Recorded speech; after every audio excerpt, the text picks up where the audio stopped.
আসসালামু আলাইকুম। আমরা আজকে রবার্ট ফ্রস্টের দুইটা কবিতা পড়ব। আগের দিন আমরা হুইটম্যানের দুইটা কবিতা পড়ছিলাম, আজকে রবার্ট ফ্রস্টের দুইটা কবিতা পড়ব। একটা হচ্ছে আফটার অ্যাপেল পিকিং আর একটা হচ্ছে দ্য ব্রিসেস। এই দুইটা কবিতা একবারও পড়ছেন কেউ?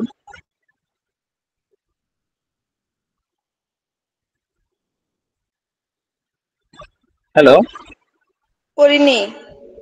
পড়েন নাই? না। আচ্ছা, তো আমি দুইটা কবিতার আগে একটু সারসংক্ষেপ বলি, দেন আমি বিস্তারিত সামারিটা পড়তেছি। তো প্রথম কবিতা যেটা, সেটা হচ্ছে আফটার অ্যাপেল পিকিং। এইটা মূলত কবির একটা ক্লান্তি ভাবের যে একটা আছে না, মানুষ কাজ করতে করতে যখন এক প্রকার ক্লান্ত হয়ে যায়, তখন মানুষের আসলে চিন্তা ভাবনা কেমন আসে। কবি এখানে মূলত বোঝাইতে চাইছে যে জীবনের আসল মানে কি শুধু কাজ করা, নাকি এর মধ্যে আসলে ক্লান্তিও আছে, ঘুমও আছে, বা সেই ক্লান্তি কখনো কখনো মৃত্যুর দিকে চলে যায়, বা মৃত্যু তো একটা ক্লান্তির মতো, যেমন একটা সময় যে আমি ক্লান্ত হয়ে গেলাম, মারা গেলাম, শেষ। তো এখানে কাহিনীটা যে কবি একদিন অ্যাপেল গাছ থেকে অ্যাপেল পাড়তেছে। তো সেই আপেল পাড়তে পাড়তে বা আপেল কুড়াতে কুড়াতে সে এক সময় ক্লান্ত হয়ে গেছে। তো সেই ভাবনা থেকে মূলত এই কবিতাটা লিখছে। এটা হচ্ছে আফটার অ্যাপেল পিকিং।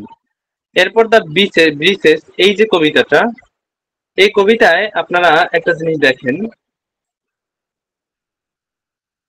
কখন এরকম দেখছেন যে তুষারপাত যখন হয় তখন গাছগুলোর মাথা এরকম বা ডালগুলো এরকম নুয়ে যায় এক প্রকার? ছবি টবি বা কিছুতে দেখছেন না? হ্যাঁ, ছবিতে দেখছি। হ্যাঁ, দেখেন এরকম মনে হয় যেন কেউ একজন এরকম বাঁকা করে দিছে এক প্রকার, তাই না? এত নিখুঁত বাঁকা।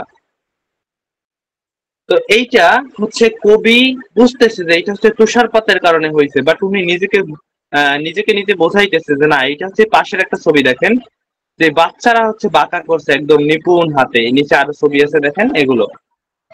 উনি এখানে শৈশবটাকে স্মরণ করতেছে। তো এই কবিতাটা এই ব্রিচের গাছ নিয়ে, বা ব্রিচ একটা গাছ আছে সেই গাছ নিয়ে। ধরেন কথার কথা, এই গাছটাই ব্রিচ গাছ, ঠিক আছে? এই গাছটা যে বাঁকা হয় সেই গাছটা নিয়ে মূলত কবিতা। এটা দুইটা কবিতা সংক্ষিপ্ত সারাংশ। এরপরে আমরা চলেন লাইন বেলেন পড়ি।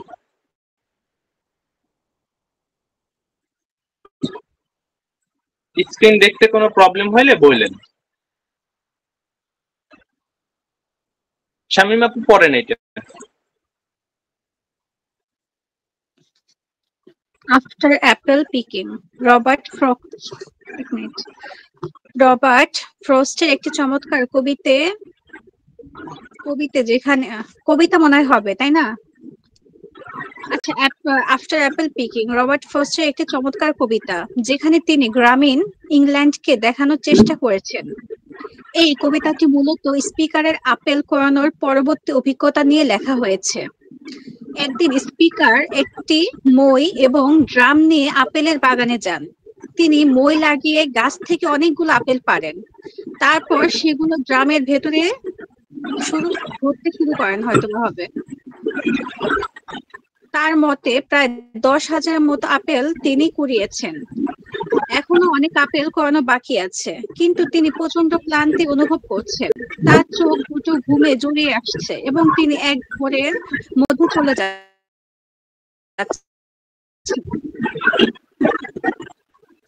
স্ক্রল করো উপরে। তিনি বিশ্রামের জন্য একটি গাছের নিচে বসেন। তন্দ্রাচ্ছন্ন অবস্থায় চোখের সামনে পড়ে থাকা আপেলগুলো এবং পুরো পরিবেশকে তার রহস্যময় মনে হতে থাকে। একসময় তার মনে পড়ে তিনি একদিন ড্রিঙ্কস করেছিলেন। গ্লাস থেকে একটা বরফের টুকরো তুলে তার মধ্যে দিয়ে অপর পাশে দেখার চেষ্টা করছিলেন। সেটা যেমন ঘোলাটে মনে হচ্ছিল, ঠিক এখন তার কাছে চারপাশ তেমন মনে হচ্ছে। তিনি কিছুতেই আপেলের চিন্তা থেকে নিজেকে মুক্ত করতে পারছিলেন না। তিনি তন্দ্রাচ্ছন্ন হয়ে যান এবং স্বপ্ন দেখতে থাকেন। তিনি দেখেন বড় বড় আপেল তার চারপাশে ঘোরাঘুরি করছে। তিনি আরো দেখতে পান ফুল থেকে আপেল। হাসতেছিলেন বিপাশা? তিনি আরো দেখতে আপেল পান ঘোরাঘুরি করতেছে চারপাশে। আচ্ছা, তিনি আরো দেখতে পান ফুল থেকে আপেল গজিয়ে উঠেছে, গাছ থেকে পড়ে যাচ্ছে এবং সেগুলো ড্রামে জমাও হচ্ছে। ঘুমের মধ্যেই তিনি ঘুমের মধ্যে তিনি ভাবতে থাকেন যে এটা একজন ক্লান্ত মানুষের স্বাভাবিক ঘুম নাকি উটচাকের মতো শীতনিদ্রায় যাচ্ছেন। এখানে শীতনিদ্রাকে মৃত্যুর সাথে তুলনা করা হচ্ছে। থিম। হ্যাঁ হ্যাঁ, ধন্যবাদ, এইটুকুই। এখন কথা হচ্ছে আসলে এই কবিতাটা দিয়ে আমরা আসলে কি বুঝলাম। তো এই কবিতার যে মূল ভাব বা মূল কথাটা সেটা হচ্ছে, কবিতায় কবি মূলত বুঝাইছে একজন মানুষ যে হচ্ছে সারাদিন আপেল তুলতেছে। এখন সে তুলতে তুলতে এতটাই ক্লান্ত, সে যখন 10,000 আপেল তুলছে তার মানে সে অনেক বেশি ক্লান্ত। সে এতটাই ক্লান্ত যে তার চোখে ঘুম নেমে এসেছে। সে জানে কিছু আপেল এখনো গাছে আছে, কিছু পিপে ভরেনি, মানে ওই যে ড্রামে ভরেনি, অর্থাৎ সব কাজ এখনো শেষ হয়নি, তবুও সে কাজ শেষ বলে ধরে নিচ্ছে, কারণ সে আর পারছে না। এটা হয় যখন আমরা ধরেন কোনো কাজ করতেছি, তখন হচ্ছে আমরা জানি কিছু কাজ বাকি আছে, বা আমাদের জীবনে অনেক কাজ বাকি, বাট আমরা করতে পারতেছি না, কোনো একটা কারণে করতে পারতেছি না। আসলে সে কারণটা কি? সেই কারণটাই হচ্ছে ক্লান্তি। ঘুম তার কাছে কেবল বিশ্রাম নয়, একটা গভীর রহস্যের মতো। সে জানে না এই ঘুম শুধু শারীরিক বিশ্রাম নাকি মৃত্যুর মতো স্থায়ী ঘুম। আপেল তোলার কাজ এখানে জীবনের প্রতীক, আর ঘুম বা বিশ্রাম মৃত্যুর প্রতীক। মানে এই যে আপেল তোলার কাজটা, এটা হচ্ছে আমাদের জীবনের প্রতীক। আমাদের জীবনে বা এরকমই কাজ আমরা করতে থাকবো, মানে আমাদের করতেই হবে যতদিন বেঁচে আছি। একসময় আমরা ক্লান্ত হয়ে যাব বা আমরা ঘুমিয়ে যাব, সেই ঘুম থেকে হয়তো আমরা কখনো আর উঠবোই না। ঠিক আছে, আপেল তোলার কাজ এখানে জীবনের প্রতীক, আর ঘুম বা বিশ্রাম মৃত্যুর প্রতীক। এই কবিতায় কবি দেখাতে চেয়েছেন জীবন মানে শুধু কাজ আর পরিশ্রম নয়, এর সঙ্গে আসে ক্লান্তি, স্বপ্ন আর মৃত্যুর ভাবনাও। মানে আমরা যখন হচ্ছে জীবনে অনেক কাজ বাজ করি, মানে আমরা জীবনে চলতেছি, আমাদের ক্লান্তি জিনিসটা আসে, সেই সাথে আমাদের অনেক স্বপ্ন থাকে, আবার সেই সাথে আমাদের মৃত্যুর ভাবনাটাও থাকে। বুঝতে পারছেন? হ্যালো, কিছু কি বুঝতে পেরেছেন? মুখ দিয়ে বলেন। জি জি। কি বুঝছেন আমি বলেন। আমি অত ভালো বুঝতে পারিনি, আমার কাছে একটু মানে ঘোলাটে ঘোলাটে এখন। কবি তো এজন্যই বলছে যে বরফ, আমি একটা, যখন আমি ড্রিঙ্ক করতেছিলাম তখন আমি একটা বরফ তুললাম, চোখের সামনে নিয়ে দেখলাম সামনে সব ঘোলাটে। দ্যাটস মিন তার কবিতাটাও ঘোলাটে।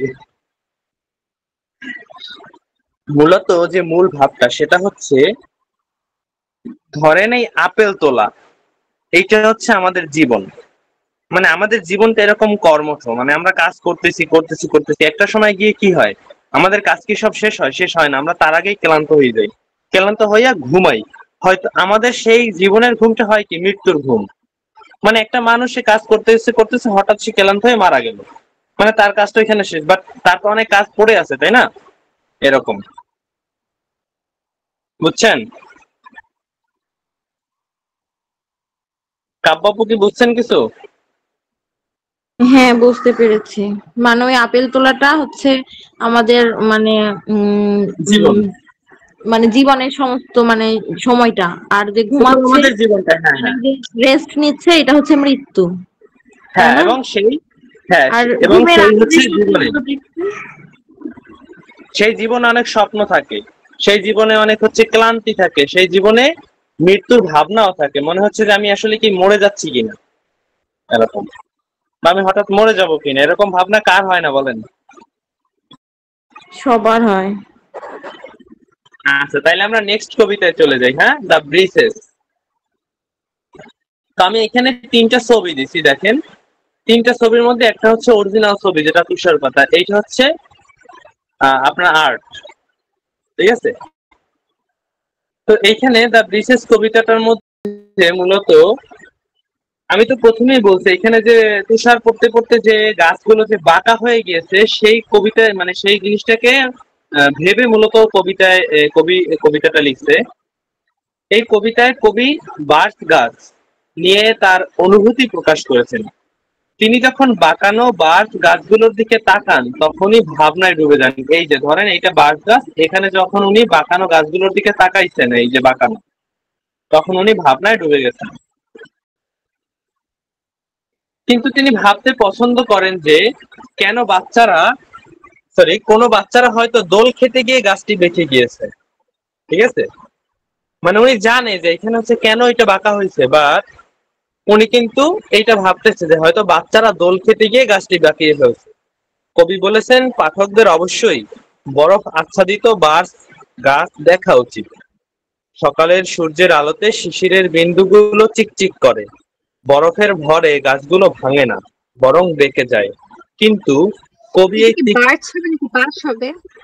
বার্স বার্স বাস না, বাস তো ভাই আমাদের এদিকে পাওয়া যায়, ওদিকে কি পাওয়া যায়? হতেও পারে। আচ্ছা, কিন্তু কবি এই তিক্ত সত্যকে গ্রহণ করতে নারাজ। তিনি বাস্তবতাকে উপেক্ষা করে কল্পনার আশ্রয় নিচ্ছেন এবং বাচ্চারা দোল খেয়ে এমন হয়েছে এটা ভাবতেই তিনি বেশ স্বাচ্ছন্দ্য বোধ করেছেন। তার কল্পনা অনুসারে বাচ্চাটা প্রায় সব গাছে এভাবে দোল খেয়ে গাছগুলোকে খুব সুনিপুণ ভাবে বাঁকা করেছে। তারা খুব ভালোভাবেই জানে এই গাছগুলোকে কিভাবে না ভেঙে বাঁকা করতে হয়। মানে এতটুকু হচ্ছে জাস্ট কবির কল্পনা, এটা কিন্তু বাস্তব না। মানে কবি জানে এটা বরফের ভারে গাছগুলো নুয়ে গেছে বা বাঁকা হয়ে গেছে, বাট কবি এটা বিশ্বাস করতে চাইতেছে না। উনি বলতেছে যে না, এটা বাচ্চারা করছে। কারণ কি, উনি ওনার শৈশবটাকে খুব মিস করে। এরপর কবি প্রকাশ করেন তিনিও ছোটবেলায় এভাবেই গাছে দোল খেতেন এবং পুনরায় তা করার ইচ্ছা পোষণ করেন। কারণ জীবনের বিভিন্ন দায়িত্ব পালন করতে করতে আজ তিনি ক্লান্ত। তিনি তার এই ক্লান্তি মুছে ফেলতেই আবার ছোটবেলার সেই চিন্তামুক্ত দিনগুলোতে ফেরত যেতে চান। তিনি আবারও সেই গাছে উঠতে চান স্বর্গীয় সুখ অনুভবের জন্য। এখানে কবি মূলত তার জীবনের ক্লান্তি, দায়িত্ব ইত্যাদি থেকে দূরে যাওয়ার জন্য কল্পনার আশ্রয় নিয়েছেন। এই কবিতায় খুব সুন্দর একটা লাইন ছিল যে, আমি এই পৃথিবী থেকে দূরে কোথাও চলে যেতে চাই। ঠিক আছে, এরকম। তো মূল বার্তা কি? এই কবিতায় কবি মানুষের শৈশবের আনন্দ, কল্পনার শক্তি এবং জীবনের ক্লান্তি থেকে সাময়িক মুক্তি পাওয়ার আকাঙ্ক্ষা প্রকাশ করেছেন। তিনি প্রকৃতি ও শৈশবের মধ্যে এক ধরনের আশ্রয় খুঁজে পান, যেখানে মানুষ জীবনকে নতুন ভাবে শুরু করতে পারে। হ্যাঁ হ্যাঁ, রেকর্ড হচ্ছে। তাহলে আমাদের এই যে কবিতা দ্য ভার্সেস, এই কবিতাটা মূলত সিম্পল একটা কবিতা, খুবই ছোট। এই কবিতাটার মানে হচ্ছে কবি একটা বাঁশ গাছ দেখছে যেটা হচ্ছে বাতাসে নুয়ে গেছে, সরি বরফ পরে নুয়ে গেছে। তো কবি এখানে ভাবতেছে না, এটা হচ্ছে বাচ্চারা করছে। যেমন উনি ছোটবেলায় গাছে উঠে গাছে দোল দিত, তো কি হইতো, আপনি যখন কেউ যদি গাছ উঠে থাকেন তাহলে দেখবেন যে মানে ছোট যে ডালগুলো থাকে ওগুলো নুয়ে যায়, মানে ভাঙে না বাট নুয়ে যায়।